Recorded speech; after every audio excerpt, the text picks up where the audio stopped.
Southern District. My name is Megan Meisler. I'm a licensed clinical social worker, a raster DCE, and I currently serve as the executive director at Lutheran Counseling Services. Your district has asked me to share some words with you about what we're seeing in early childhood students, as well as ways that you can be coping during this pandemic. One of the biggest things that we are seeing across all age groups is anxiety and depression. In the midst of crisis, we all just feel out of sorts. Well, in young children, that can be displayed in a variety of ways. One of the biggest things that we can see in young children as it relates to the pandemic and to anxiety is a rise in separation anxiety and also regressive behavior. Now, if your facility has been open this whole time, maybe you're not experiencing as much with separation anxiety, but I'm sure you are seeing some anxious times in your students. One of the ways we work to help students cope with separation anxiety is to share schedules. Really, separation anxiety is rooted in the fact that children are concrete thinkers. They don't have these abstract thoughts like we as adults do. So it's important to share schedules of parents and students with each other. Children tend to believe that when they are with their parents, they are safe, and when they are not with them, they are not safe. So if the parent can share with the child what they'll be doing, where they'll be going before they leave for the day, and the child can do the same with the parent, that's going to help to reduce the anxiety. Another important thing we always see through any type of crisis is regressive behavior in early childhood students. What that mostly means is that tasks that students had mastered, such as potty training or maybe even learning their numbers or reading, they will sometimes fall behind in the midst of the pandemic. So it is important not to apply pressure or to remind them that this is something they know how to do, but instead to reteach the skill. Encourage the parents that it doesn't mean anything horrible about their student, but it is a way that they are coping with crisis. There is so much anxiety in our students and in their families. One of the great things that you as early childhood workers do is you allow students to have choice and to understand what's going to happen in their day. You post your schedules, you give options. These things allow students to feel like they have mastery, like they are in control of something when so much seems out of their control. So I want to encourage you to continue to be giving your students options, to continue to review the day and what it's going to look like, and to continue to let them know about any changes that might be coming. That is an important skill that you as educators do that we need to teach to parents as well. So if parents are looking for tips about how to help their child cope with anxiety, share with them the importance of sharing the schedule for the day and of giving them options. One of my favorite things about walking into an early childhood room is that you guys normally have a Christ corner or a cozy corner where students are given permission to go to and calm down. You as early childhood educators usually work so hard to teach coping skills. And in the middle of this pandemic, we need that now more than ever before. And the families that your students are in need that too.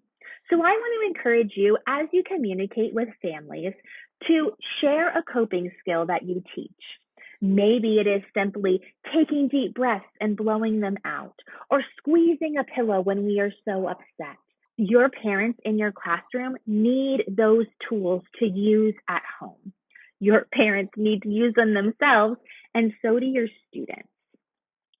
One of the other things that we are just fearful of during this pandemic is that the mask that we wear over our face will hinder our children's emotional intelligence. Children at your age are beginning to read people's faces. And when we cover that face up, it's going to be so hard to be able to read them. So I want to encourage you as early childhood educators to use feeling words more.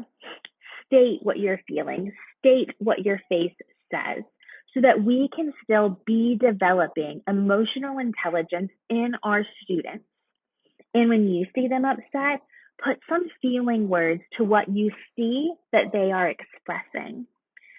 Right now, in the midst of this pandemic, one of the blessings that has come out of it is that more people are reaching out for help in the mental health field.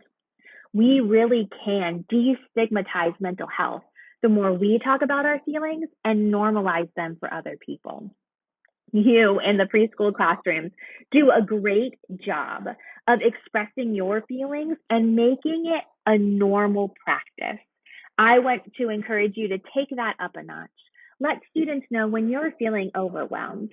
If they can see their teacher modeling appropriate emotional intelligence, modeling their feelings, then it relieves the pressure that they have to be happy all of the time.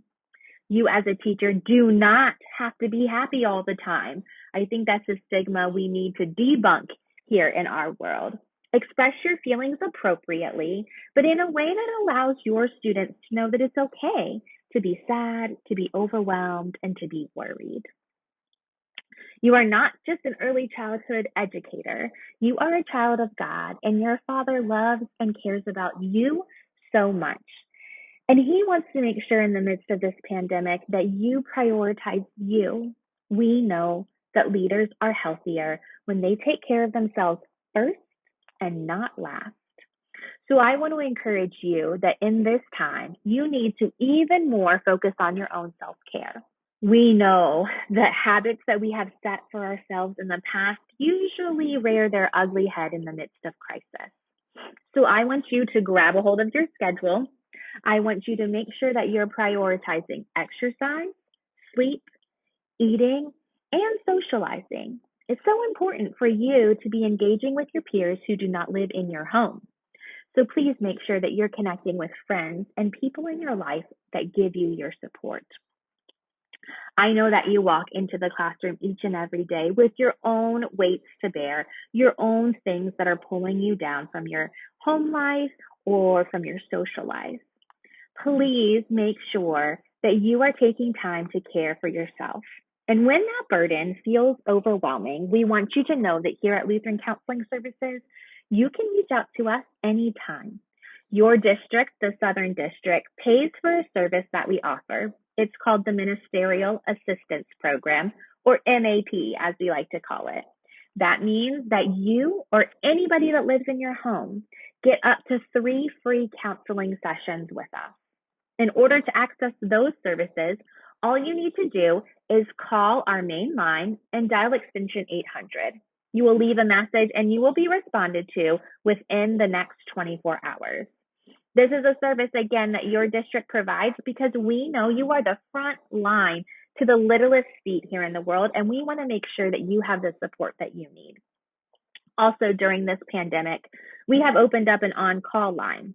Now, this on-call line is for anybody to use, no matter where they live. So I want to encourage you to share this information with your families, with your students, with coworkers, with anybody that you know that is struggling. Anybody can call that line or email that email address and get up to 15 minutes for free with a therapist. Our goal in that is just to make mental health services more accessible to you and the students that you serve. You are in my prayers as we continue through this rocky 2020 and look for the new year to come.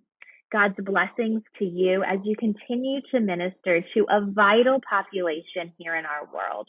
Thank you for your service, and I look forward to speaking with you as the need arises.